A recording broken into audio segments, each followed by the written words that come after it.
बिस्मिल्लाहिर्रहमानिर्रहीम। अल्लामा Iqbal science college Gojra और ideal अल्लामा Iqbal girls college Gojra के फ़िज़िक्स फर्स्ट ईयर के ऑनलाइन लेक्चर्स में आगे बढ़ने लगे हैं।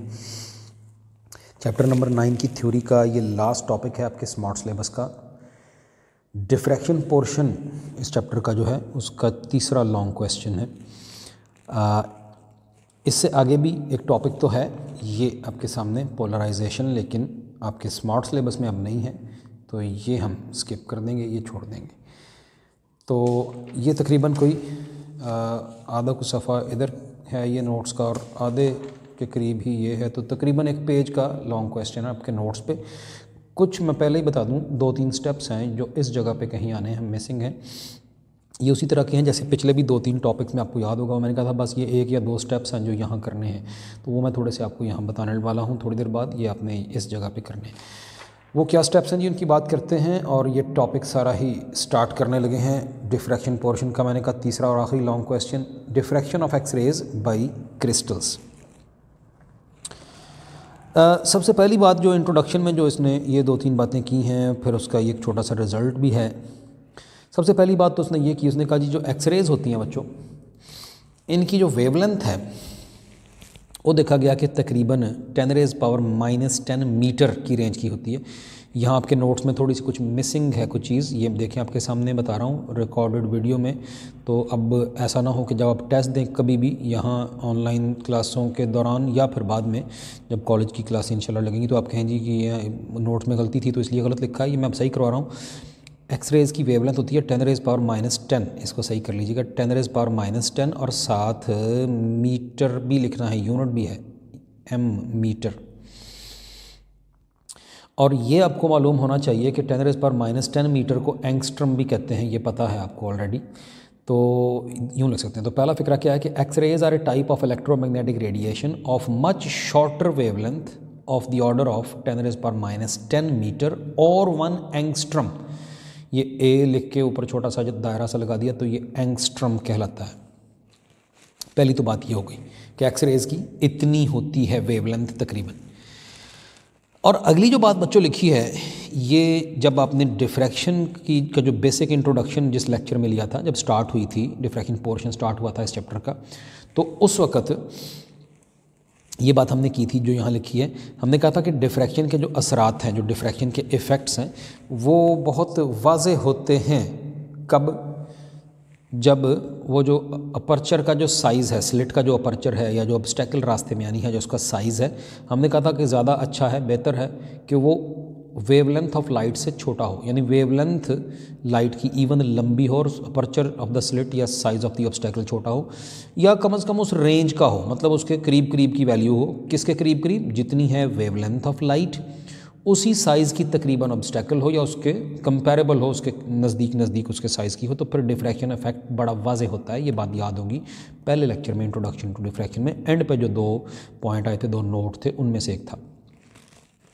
तो क्या कहता है in order to observe the effects of diffraction, diffraction के इफेक्ट्स नज़र आएँ, ऑब्जर्व हों, उसके लिए ज़रूरी है, उसके लिए ये कंडीशन है कि द ग्रेटिंग स्पेसेस, पिछला टॉपिक ग्रेटिंग डिफ्रैक्शन ग्रेटिंग पढ़ा था, तो जो ग्रेटिंग में जो स्पेसेस थी, यानी वो जो ग्रेटिंग एलिमेंट कह लीजिए, हर 2 लाइनों का आपस का फासला जो था, वो जो स्लिट्स थी, must be of the order of the wavelength of the radiation being used. Radiation यानी लाइट जो उधर इस्तेमाल हुई है उसकी वेवलेंथ के करीब करीब की ग्रेटिंग की जो स्पेसिंग है, यानी जो स्लिट्स का साइज़ है, जो चौड़ाई है, उसके करीब करीब की होगी तो डिफ्रैक्शन इफेक्ट वाज़े होगा। ये बात आपको पता है।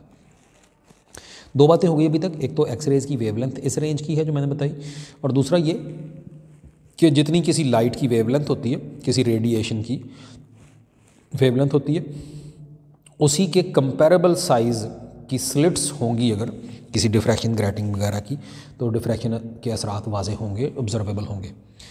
तीसरी बात अब ये है, कहता है वो जो क्रिस्टलाइन सॉलिड्स होते हैं, आपको पता है मोस्ट ऑफ द मेटल्स आपको पता है ये क्रिस्टलाइन हैं, और भी लाजमी नहीं कि मेटल्स ही हैं, उसके अलावा भी आपको पता होना चाहिए सेमीकंडक्टर्स होते हैं, कुछ मटेरियल होते हैं जो कि क्रिस्टलाइन होते हैं, कुछ कंपाउंड भी क्रिस्टलाइन है, कुछ एलिमेंट क्रिस्टलाइन। अच्छा, जो भी क्रिस्टलाइन सॉलिड्स होते हैं, तो कहता है कि उनमें the regular array of atoms, array होता है ऑर्डर्ड ग्रुप कह लें, ऑर्डर्ड मजमूआ कह लें, जो तरतीब से एटम्स अरेंज होते हैं, आपको पता है क्रिस्टलाइन सॉलिड्स में, तो वो जो रेगुलर तरतीब याफ्ता ग्रुप है एटमों का, in a crystal forms a natural diffraction grating with spacings that are typically, वो स्पेसिंग्स जो हैं हर दो एटमों या मॉलिक्यूलों के दरमियान की जो स्पेसिंग है वो भी टिपिकली 10⁻⁻10 मीटर की रेंज की ही है। मखसूस तौर पर क्रिस्टलाइन सॉलिड्स में हर दो एटमों या मॉलिक्यूलों का आपस के फासले जो हैं वो भी इसी रेंज के ही हैं, 10⁻10 मीटर यानी अबाउट 1 एंगस्ट्रम। तो इन दोनों बातों से अब क्या पता चला, कहा कि एक्स रेज की वेवलेंथ भी इसी रेंज की है और जो क्रिस्टलाइन सॉलिड्स होते हैं उनमें भी जो हर दो जो एटम्स मैंने कहा या मॉलिक्यूल जो होते हैं जो अरेंज होते हैं तरतीब से क्रिस्टलाइन सॉलिड में, उनकी भी आपस की इतने ही तकरीबन फासले होते हैं, इतनी ही स्पेसिंग्स होती हैं। और दरमियानी फ़िक्रा इन दोनों बातों के दरमियान में ये था कि तब डिफ्रैक्शन के इफेक्ट्स वाजे होते हैं किसी ग्रैटिंग वगैरह में, डिफ्रैक्शन ग्रैटिंग जिसमें बराबर फासलों पर स्लिट्स होती हैं।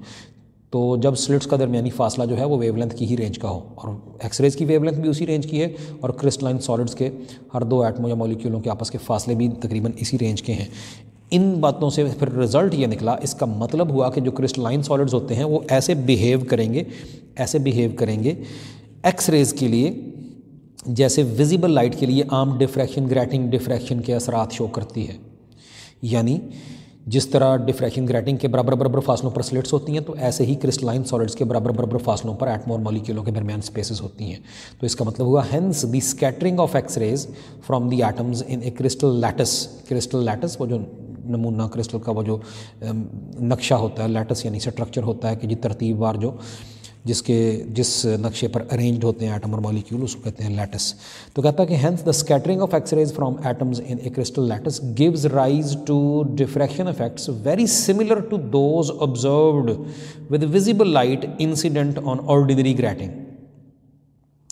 तो फिर जिस तरह आम विजिबल लाइट आम डिफ्रैक्शन ग्रैटिंग से डिफ्रैक्शन के इफेक्ट देती है, लाइट जिस तरह मुड़ती है जो करती है, पिछले टॉपिक में पीछे पढ़ा था, उसी तरह का काम एक्स रेज करती हैं क्रिस्टलाइन सॉलिड्स के लिए। ये बात हो गई और वही आगे डिस्कस होने लगी है। और पहली दफ़ा दो साइंसदान थे, ये दोनों बाप बेटा थे, WH ब्रैग और WL ब्रैग। ये जो WH साहब थे ये बाप थे और WL साहब थे जो ये बेटा था। तो इन्होंने मिलकर कोई स्टडी की थी 1914 में, ये इस चीज़ की स्टडी कि एक्स रेज की डिफ्रैक्शन क्रिस्टल्स पर से, और उनको बड़े कामयाबियाँ मिली, बड़ी रिमार्केबल अचीवमेंट्स हुई इनकी, ये लिखा हुआ यहाँ पे पढ़ते हैं।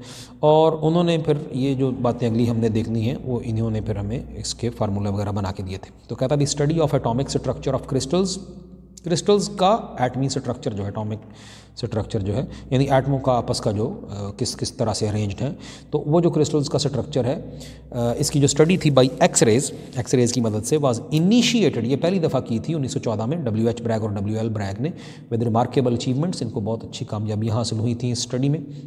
दे फाउंड दैट, उन्होंने ये पाया, उनको ये पता चला कि a monochromatic beam of X rays, single wavelength वाली इंसिडेंट बीम कोई एक्स रेज की किसी क्रिस्टल पर टकराए तो वाज रिफ्लेक्टेड, वो उसी तरह रिफ्लेक्ट होती है from a crystal plane, crystal के किसी सरफेस में से एक प्लेन, उसका मुख्तलिफ प्लेन्स होते हैं क्रिस्टल के अंदर, अभी बात करते हैं एटॉमिक प्लेन्स होते हैं, अभी बात करते हैं उसकी जब ये डायग्राम बनाएंगे। तो कहता है कि उसी तरह एक्स रेज रिफ्लेक्ट होती हैं किसी क्रिस्टल प्लेन से, as if it acted like a mirror, जैसे आईने से आम विजिबल लाइट रिफ्लेक्ट होती है, तो उसी तरह क्रिस्टल के मुख्तलिफ प्लेन से एक्स रेज रिफ्लेक्ट होती हैं। और फिर रिफ्लेक्ट होकर क्या करती हैं, फिर वो कैसे वो डिफ्रैक्शन के असरात सामने आते हैं, ये बातें अब डिस्कस होने लगी हैं। तो उसके लिए फिगर डिस्क्रिप्शन शुरू करने लगे हैं जी इस फिगर की। और एज़ यूजुअल आपको पता ही है इस पूरे चैप्टर के दौरान छोटा सा आपको ये एक मसला दरपेश रहा कि मैंने कहा था कि यहाँ पे डायग्राम्स जो हैं वो थोड़ी छोटी या कुछ मध्यम है, तो ये आपकी टेक्स्ट बुक आपके लिए हेल्पफुल होगी यहाँ पे। तो ये वाली डायग्राम आपके लिए यहाँ पर चाहिए, मैं इसको आपको समझा भी देता हूँ यहाँ पे, इसकी हम थोड़ी सी डिस्कशन करने लगे हैं। तो फिगर डिस्क्रिप्शन इस चीज़ की हम करने लगे। लेकिन फिगर डिस्क्रिप्शन के लिए ये जी, तो ये हम फिर बनाते हैं डायग्राम। ये बच्चों मुख्तलिफ मैं atomic planes of a crystal दिखाने लगा हूँ। प्लेन एक शीट कह लें जिसमें एटम्स अरेंज थे। ये पहला प्लेन एक था पी डैश, और इसमें ये मुख्तलिफ एटम्स हैं बच्चों जो मैं दिखा रहा हूँ। ये एक एटम हो गया जी, ये एक दूसरा एटम है, ऐसे ही बराबर फासलों पर मुख्तलिफ एटम्स हैं, एक इसी तरह से ये एटम है, और ये हो गया अगला इसी तरह से एक और एटॉमिक प्लेन नीचे है, और उतने ही फासले पर एक और एटॉमिक प्लेन है जो और नीचे है, एंड सो ऑन। और ये हमने समझिए एक टुकड़ा किसी क्रिस्टलाइन सॉलिड का, ये इतना ये जो टूटा हुआ दिखाया कि एक टुकड़ा लिए हमने दिखाया यहाँ पे। ये मुख्तलिफ जो प्लेन्स हैं उनमें से ये पी डैश, अगला प्लेन P1 डैश, इसी तरह कोई P2 dash and so on, मुख्तलिफ प्लेन्स हैं और बराबर बराबर फासलों पर एटम्स उनमें अरेंज्ड हैं, जैसे ये हमने दिखा दिए। चलिए यहाँ अब अगला एटम नहीं है, इसमें भी नज़र नहीं आ रहा, चलो बस ठीक है। अच्छा, अब हर दो एटॉमिक प्लेन्स जो हैं क्रिस्टल के, उनका आपस का जो फासला है ये वाला, मसलन ये वाला, इसको हमने D कह दिया है। ये कहलाता है D कहलाता है इंटरप्लानर स्पेसिंग, हर दो एटॉमिक प्लेन्स का आपस का फासला। अब बच्चों, एक मोनोक्रोमैटिक यानी सिंगल वेवलेंथ, एक ही वेवलेंथ पर मुश्तमिल मुख्तलिफ जो एक्स रेज़ की शुआएँ आके टकराई हैं, एक्स रेज़ की एक शुआ ये टकराई है, सीधी आई थी और इस एटम से टकरा के स्कैटर होकर इधर को चली गई, और यहाँ पर कोई एंगल इसने बनाया थीटा। यहाँ एक MCQ का छोटा सा पॉइंट भी बता दूँ, इस थीटा एंगल को जो इस जगह बना है आती हुई लाइट की रे ने किसके साथ बनाया, ये एक एटॉमिक प्लेन के साथ। जितना इधर बनाएगी उतना ही उधर को बनाएगी, क्योंकि एंगल ऑफ इंसिडेंस और एंगल ऑफ रिफ्लेक्शन बराबर होते हैं। लेकिन ये जो दोनों मैंने शो किए हैं ये एंगल ऑफ इंसिडेंस और एंगल ऑफ रिफ्लेक्शन नहीं है। एक मैं ख्याली लाइन ये लगाऊं जो कि है normal to the boundary of two media, उधर एयर थी फ़र्ज़ कीजिए, ये अगला कोई क्रिस्टल सॉलिड है, तो ये दोनों की जो बाउंड्री ये बनी उस पर ये ख्याली नॉर्मल है। यहाँ जो बच्चों एंगल बनता है उसको एंगल ऑफ इंसिडेंस कहते हैं, थीटा आई, और यहाँ पर जो एंगल बना है उसको एंगल ऑफ रिफ्लेक्शन कहते हैं, थीटा आर। और ये MCQ का बड़ा अहम पॉइंट है, ये वाला जो नीचे बन रहा है ये और इतना, ये ब्रैग्स एंगल कहलाते हैं, उन्हीं के नाम पे वो जो WH ब्रैग और WL ब्रैग उनके नाम पे ये ब्रैग्स एंगल हैं। तो ये एंगल ऑफ इंसिडेंस, ये angle of reflection, incident ray और जो normal to the boundary of the two media का आपस में होता है वो एंगल ऑफ इंसिडेंस होता है, और जो normal to the boundary of the two media और रिफ्लेक्टेड रे का आपस का होता है वो बच्चों एंगल ऑफ रिफ्लेक्शन होता है। हमारा यहाँ इन एंगल से फ़िलहाल वास्ता इन दोनों से नहीं है, लेकिन आपको MCQ का एक पॉइंट बता दूं कि ब्रैग्स एंगल ये है और ये भी उतना ही है, क्योंकि जितना ये बनेगा उतना इधर बनेगा, जो मैंने अभी मिटाया। Angle of incidence angle of reflection बराबर होते हैं, ये लॉ ऑफ रिफ्लेक्शन है। और अगर ये दोनों बराबर हैं तो अल्टीमेटली ये दोनों भी बराबर ही होंगे, क्योंकि यहाँ से यहाँ तक टोटल 90 बनता है। तो आपको MCQ का ये भी पॉइंट है कि एंगल ऑफ इंसिडेंस और ब्रैग्स एंगल का सम जो है, मजमुआ जो है वो 90 डिग्री होता है। ये भी छोटा सा चलिए इजाफी पॉइंट बता दिया, वैसे ये यहाँ चाहिए नहीं था, वैसे ही बताया इजाफी तौर पर। ये एंगल थीटा, चलिए दोबारा लिखते हैं जी, ये एंगल थीटा इधर बनाया है और उतना ही मैंने कहा इधर बनेगा। ये लाइट की एक रे ये हमने दिखा दी, और मुख्तलिफ शुआएँ आ रही थी एक बीम के अंदर, एक जो लाइट की बीम आ रही है उसमें मुख्तलिफ ये रेज़ हैं। एक रे ये भी आई, ये बज़ाहिर दिखाने में आपको बहुत दूर दूर दो रेज़ दिखाई हैं, एक्चुअली ये बहुत करीब करीब हैं, सिर्फ डायग्राम बनाने के लिए चौड़ी चौड़ी खुली खुली दूर दूर दिखाई हैं।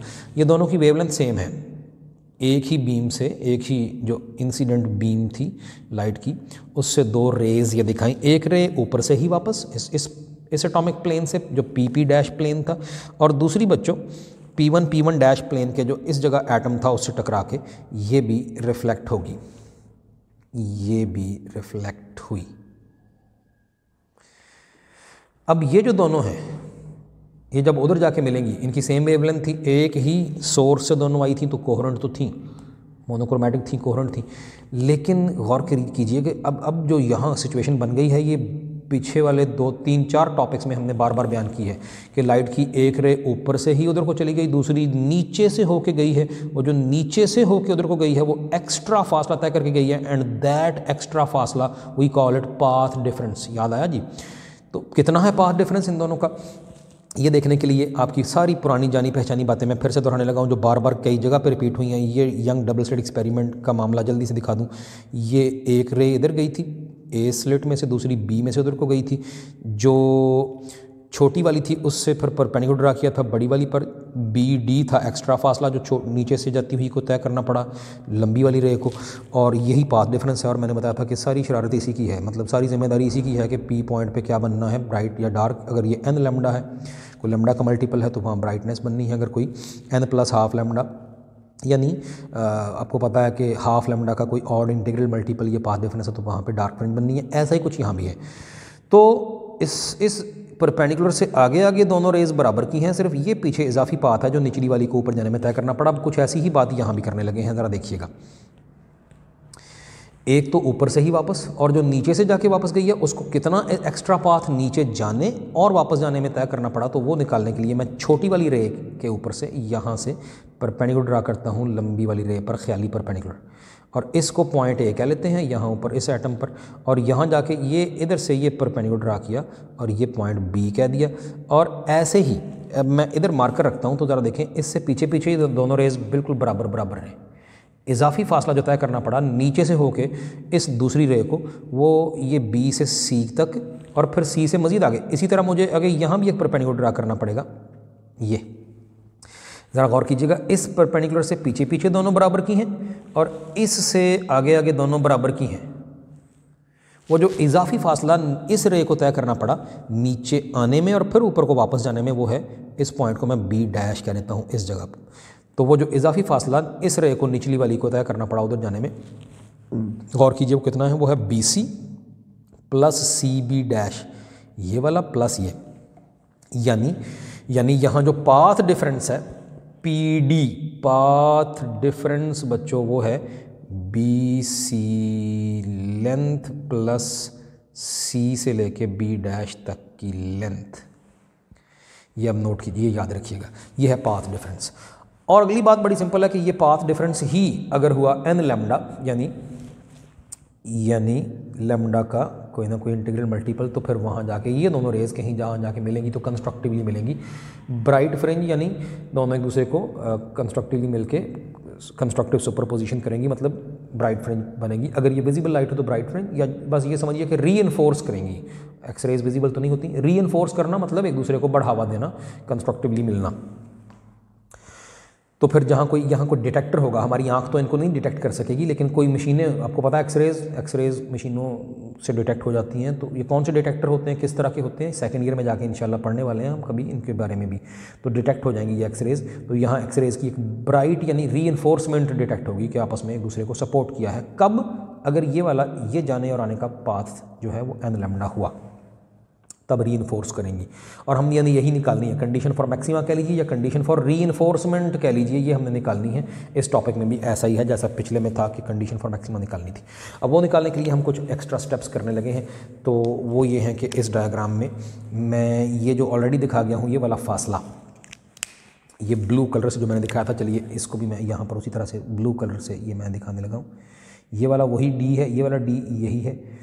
और बड़ी अहम बात, यहाँ जो एंगल थीटा बना इस जगह भी उतना ही बना, और जो यहाँ बना इस जगह भी उतना ही बना। आर्गूमेंट फिर वही है जो आपको बड़ी दफ़ा बताया हुआ है, कई दफ़ा तो हो चुका है मेरे बताने से पहले ही। आप में से कई लोग अब मेरा ख्याल है ये शायद बोल भी रहे हैं, उनको पता है कि मैं क्या कहना चाह रहा हूँ। ये देखिएगा, इन दोनों का आपस का जो एंगल है वही उन दोनों का होगा जो इन दोनों पर बारी बारी परपेंडिकुलर है। इस लाइन पर ये है परपेंडिकुलर, जबकि इस लाइन पर ये है परपेंडिकुलर। तो जो इन दोनों का वही इन दोनों का, और ऐसा ही जो इन दोनों का वो इन दोनों का, क्योंकि इन दोनों पर ये दोनों बारी बारी परपेंडिकुलर है। आप देख सकते हैं इजीली, आपको बड़ा मुश्किल नहीं है कोई। अगला काम, अब वो एक्स्ट्रा स्टेप्स हैं जो नोट्स में आपके पिछले भी 2-3 टॉपिक्स में मिसिंग थे तो मैंने करवाए थे, अब भी यहाँ पर आपने करने हैं। इस जगह पे ये जो अगला पेज है, यहाँ अभी ये पढ़ेंगे तो मैं आपको बताऊँगा कि फिर यहाँ कैसे करते हैं। लेकिन ये डायग्राम आप आपके सामने है और वो एक्स्ट्रा स्टेप्स, चलिए ये डी अब याद रहे इंटरप्लेनर स्पेसिंग है ये वाली, और मैं इसको मिटा के यहाँ पर ही कर देता हूँ ताकि आपको ये डायग्राम भी नज़र आती रहे और वो जो एक्स्ट्रा स्टेप्स हैं वो भी मैं इधर ही करने लगा हूँ। चलिए, मुझे चाहिए जी B C plus C B dash, B C plus C B dash, और ये वाला दरमियान में ये वाला जो ए सी है ये डी है। यहाँ जो ए सी लेंथ है, ए सी लेंथ वो ये डी है, ये पता है। तो पहले तो मैं ट्राइंगल बी ए सी लेता हूँ, बी ए सी अब पीछे ये बार बार स्टेप किए हुए उसी तरह के हैं। थीटा के साथ वाला ये होगा बेस और थीटा के साथ ये सामने वाला ये वाला परपेंडिकुलर है और ये जो दरमियान में है ये हाइपोटेन्यूस है। ये दोनों आपस में परपेंडिकुलर हैं तो इनमें से एक है बेस और दूसरा है परपेंडिकुलर और ये जो दरमियान में है ये हाइपोटेन्यूस है। तो फिर इस ट्राइंगल में बच्चों साइन थीटा किसके बराबर हुआ? Perpendicular over hypotenuse. परपेंडिकुलर है BC लेंथ और हाइपोटेन्यूस है ये वाली लेंथ AC, जो कि मैं डायरेक्ट लिखी दूँ उसकी वैल्यू D है, ये लिखी हुई। तो ये D उधर चला गया तो D साइन थीटा बच्चों ये हुआ BC length, but this BC is mind you this BC is not the path difference. Path difference is the sum of BC length and CB dash. ये और ये दोनों मिलके पाथ डिफरेंस है। इससे पीछे पीछे दोनों बराबर की हैं, इससे आगे आगे दोनों रेस बराबर की हैं। ये वो इजाफी फासला जो नीचे जाने और वापस आने में निचली वाली रे को दूसरी वाली रे को तय करना पड़ा। अच्छा, यहाँ से BC तो आ गई है D साइन थीटा, ठीक हो गया।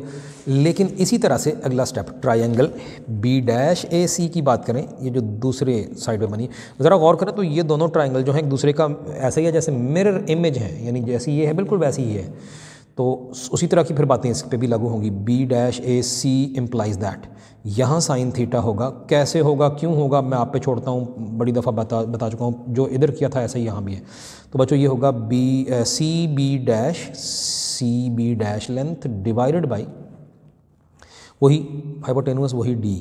तो इस दफ़ा CB डैश लेंथ जो है ये आई है, ये D नीचे से उधर जाके D साइन थीटा, यानी ये वाली ये दोनों। अब BC और CB डैश दोनों आ गई हैं तो यहाँ पुट करें, पार्ट डिफरेंस निकल आएगा। ये इनमें दोनों की वैल्यू पुट करें तो इसको मैं क्यों ना आपके लिए इक्वेशन 1 क्या छोड़ूं, और ये n लैम्डा के बराबर पार्ट डिफरेंस होगा तो इसका मतलब है दोनों आपस में रीइंफोर्स करेंगी, कंस्ट्रक्टिवली मिलेंगी ये दोनों रेज। ये बात की बात है। चलिए इसको फ़िलहाल बात करते हैं इसकी भी। तो ये जो दोनों वैल्यूज़ आई हैं इनको इक्वेशन 1 में पुट कीजिए तो PD हुआ BC भी D साइन थीटा और CB डैश भी D साइन थीटा। ये बच्चों होगा D sine theta plus D sine theta. क्या बना वाला, क्या बना? शाबाश, 2D साइन थीटा। सिंपल है। This is the value of path difference. बड़ी सिंपल सी बात। PD यानी पाथ, चले पता ही है, वो ऊपर लिखा हुआ PD, ये मेरे पास अब जगह यहाँ थोड़ी है, तो is equal to 2D sine theta. Path difference बन गया जी 2D साइन थीटा, यहाँ मैं लिख देता हूँ। चलिए, तो पाथ डिफरेंस हुआ 2D साइन थीटा। और अब अगले स्टेप्स बड़े आसान हैं, बड़ी सिंपल सी बात है कि हमने कहना है कि फॉर कंस्ट्रक्टिव इंटरफियरेंस, या कहिए फॉर रीइंफोर्समेंट, एक दूसरे को रीइंफोर्स करना है, एक दूसरे को कंस्ट्रक्टिवली मिलना है दोनों रेज ने, तो PD यानी path difference should be equal to n lambda. But अभी निकाला है पाथ डिफरेंस तो बच्चों 2D साइन थीटा है। तो फिर कोई इनको नाम दे देते हैं, मैं इक्वेशन नंबर चलिए 2 और 3 कह लेता हूँ। तो फिर दोनों की लेफ्ट हैंड साइड तो PD है पाथ डिफरेंस, सो 2 और 3 से क्या मिला 2D sine theta is equal to n lambda. This is the final required expression and this formula is called Bragg's equation भी कहते हैं इसको, ब्रैग्स लॉ भी कहते हैं, ब्रैग्स लॉ, या फिर लॉ की बजाय ब्रैग्स इक्वेशन भी कहते हैं। वो WH ब्रैग और WL ब्रैग जो दोनों साइंसदान थे उनके नाम पे। ले जी, ये मैथमेटिकल स्टेप्स तकरीबन मुकम्मल ही हो गए, बल्कि तकरीबन ही मुकम्मल हो गए। इसके अब रिजल्ट्स हैं दो या यूजेस हैं दो, अभी उनकी बात अभी करते हैं। पहले यहाँ तक जो मैं आपके लिए रीडिंग करके देने लगा हूँ ताकि कॉन्सेप्ट और भी पक्का हो जाए। अभी ये बातें हमारी जारी हैं, तो अभी हम यहाँ पे चलिए जी, यहाँ तक बात हो गई थी, बल्कि नहीं ये भी हो गया था, यहाँ तक हो गई थी। फिगर डिस्क्रिप्शन पे पहुँचे थे तो कहता था टू अंडरस्टैंड दिस इफेक्ट, ये जो अभी हमने डिस्कस करना है कि जी कैसे क्रिस्टलाइन सॉलिड के ऊपर से किस तरह डिफ्रैक्शन हुई है। तो to understand this effect a series of atomic planes of constant interplanar spacing D parallel to A crystal face are shown by lines PP dash P1 P1 dash and P2 P2 dash and so on as shown in figure PP dash P1 P1। ज़्यादा बेहतर ये आपके सामने ये figure है, आपके सामने अभी दिखाई थी। तो क्रिस्टल के मुख्तलिफ फेसेस होंगे, कोई इधर वाला चेहरा, कोई इस साइड पे, कोई उस साइड पे, कोई इस साइड पे, किसी एक फेस के पैरेलल जो मुख्तलिफ एटॉमिक प्लेन्स हैं वो लिए गए हैं, जिनको हमने यहाँ दिखा दिया। और उसकी छोटी सी मध्यम सी ये भी डायग्राम है, वही है, दोबारा से इधर भी देख सकते हैं। अच्छा, सपोज फ़र्ज़ कीजिए एन एक्सरे बीम एक्सरेज की एक बीम आई है, एक बुछाड़ आई है, is incident at an angle theta on one of the planes. तो इन एटॉमिक प्लेन में से एक पर यहाँ पर एंगल थीटा बनाते हुए एक्सरेज की बीम आई है, इंसिडेंट हुई है। The beam can be reflected from both upper and lower planes of atoms. तो ये जो बीम है इसका कुछ हिस्सा, कुछ कोई शुआ, कोई इसकी रे ऊपर से और कुछ दो एटमों के दरमियानी खाली जगह से गुजर के अगले नीचे वाले एटम से टकरा के जाएगी। तो फिर the beam reflected from lower plane travels some extra distance as compared to the beam reflected from the upper plane। एक ऊपर से ही वापस, वो जो नीचे से होके गई है वो एक्स्ट्रा फासला तय करके गई है, उसी की बात कर रहा है। वो कितना एक्स्ट्रा पाथ तय करके गई है? The effective path difference between the two reflected beams is 2d sin theta. वो जो दोनों रिफ्लेक्ट हुई हैं, एक ऊपर से एक नीचे से, तो उनका 2d sin थीटा है इफेक्टिव पाथ डिफरेंस। कैसे है, क्यों है, ये सारी बातें अभी अभी आपके सामने हुई हैं। अब इस जगह आपने लिखना है दिस इज, ये आप लिख लीजिएगा, दिस इज, ये कैसे है 2d sin theta, this is explained as under नीचे। और यहाँ पे आपने अगली इस हेडिंग से पहले ये वाले स्टेप्स बच्चों करने हैं जो बहुत लंबे चौड़े नहीं हैं। ये वाला हिस्सा BC निकला है, ये वाला हिस्सा CB डैश, और दोनों को ऐड करके ये इक्वेशन यूज़ करके हमें मिल गया पाथ डिफरेंस। तो ये आपने यहाँ पे इस हेडिंग से पीछे इस जगह कर लेने हैं। ठीक हो गया जी। तो फिर जब आ गया, फिर ये स्टेप्स हो गए, फिर तो पाथ डिफरेंस आ गया 2d sin थीटा। इससे अगली बात फिर कंडीशन फॉर रीइंफोर्समेंट यानी मैक्सिमा की कंडीशन। तो कहता है फॉर रीइंफोर्समेंट आपस में कंस्ट्रक्टिवली मिलना है दोनों बीम्स ने, the path difference should be an integral multiple of the wavelength. दस जो पाथ डिफरेंस आया था यहाँ 2d sin theta is equal to n lambda. अब अगली बात सिंपली ये है फॉर रीइंफोर्समेंट, ये चीज़ ये सारा कुछ। The value of n is referred to as order of reflection. n जो है वो ऑर्डर ऑफ रिफ्लेक्शन है। पहली दफ़ा यहाँ कहीं हासिल हुई एक्सरेज की ब्राइट फ्रिंज कह लीजिए, यानी डिटेक्ट हुई एक्सरेज, तो यहाँ n इक्वल टू 1 है, और उससे आगे फिर कहीं यहाँ से रिफ्लेक्ट होकर थोड़ा और आगे जाके कहीं यहाँ मिलेंगी तो n इक्वल टू 2 है, कहीं और आगे यहाँ मिलेंगी तो n इक्वल टू 3 है, यहाँ मिली, यहाँ नहीं मिली, यहाँ मिली, यहाँ नहीं मिली, वो डिटेक्टर यहाँ इनको डिटेक्ट करेगा जगह जगह जगह जगह, तो n equal to 1, n equal to 2, n equal to 3 and so on. तो n है ऑर्डर ऑफ रिफ्लेक्शन, तरतीब, रिफ्लेक्शन की तरतीब के पहली दफ़ा रिफ्लेक्ट होकर जो मिली है, फिर अगले प्लेन से रिफ्लेक्ट होकर अगले से, तो ये ऑर्डर ऑफ रिफ्लेक्शन है। Equation 3 is called Bragg's law और ब्रैग्स इक्वेशन, वो हमने बात कर दी थी। आगे यूजेस हैं जी ब्रैग्स लॉ के। तो बच्चों पहला यूज़ ये है कि ये जो मुख्तलिफ एटॉमिक प्लेन्स हैं इनका जो फासला है वो d, ये जो मुख्तलिफ एटॉमिक प्लेन्स हैं इनका आपस का फासला जो d है, ये कैसे मापा जा सकता है? तो ये इसी इक्वेशन की मदद से, अगर आपको खुद ही सोचिए, अगर लैम्डा और n और थीटा मालूम हो तो d मेजर किया जा सकता है कि d क्या हो जाएगा, ये 2 sin थीटा उधर जाके नीचे आ जाएगा, तो n लैम्डा और 2 sin थीटा तो d मिल जाएगा, बशर्ते कि नॉन वेवलेंथ वाली एक्सरेज आपने यहाँ पर आके इंसिडेंट की हो।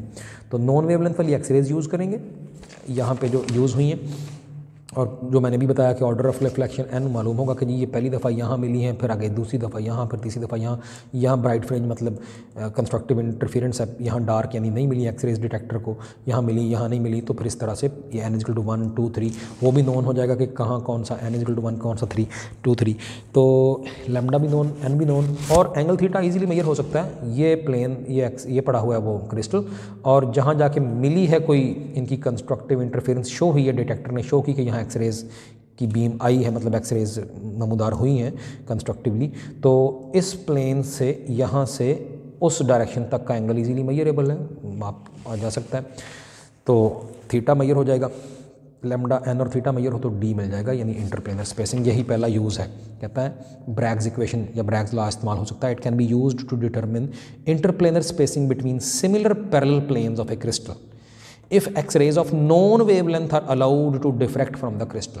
तो अगर नॉन वेवलेंथ वाली एक्सरेज क्रिस्टल से डिफ्रैक्ट करेंगे तो फिर आप इंटरप्लेनर स्पेसिंग मालूम कर सकते हैं। अगला पॉइंट जी, दूसरा, X-ray diffraction has been very useful in determining the structure of biologically important molecules such as hemoglobin, which is an important constituent of blood, and double helix structure of DNA। आपको पता है DNA जो होता है deoxyribo nucleic acid. तो वो DNA का structure आपको बायोलॉजी में पढ़ा हुआ है, आपको पता है कि वो इस तरह का यूं दोहरी लड़ी होती है इस तरह की। तो वो जो डीएनए का डबल हेलिक्स स्ट्रक्चर होता है, वो जो यूं इस तरह से लपेटे दिए हुए जैसे double helix double spiral structure होता है, वो स्ट्रक्चर किस तरह का है, उसकी कैसी साख्त है, वो कैसा डबल हेलिक्स है, तो उसकी जो स्ट्रक्चर है कैसे पता चला कि डबल हेलिक्स है।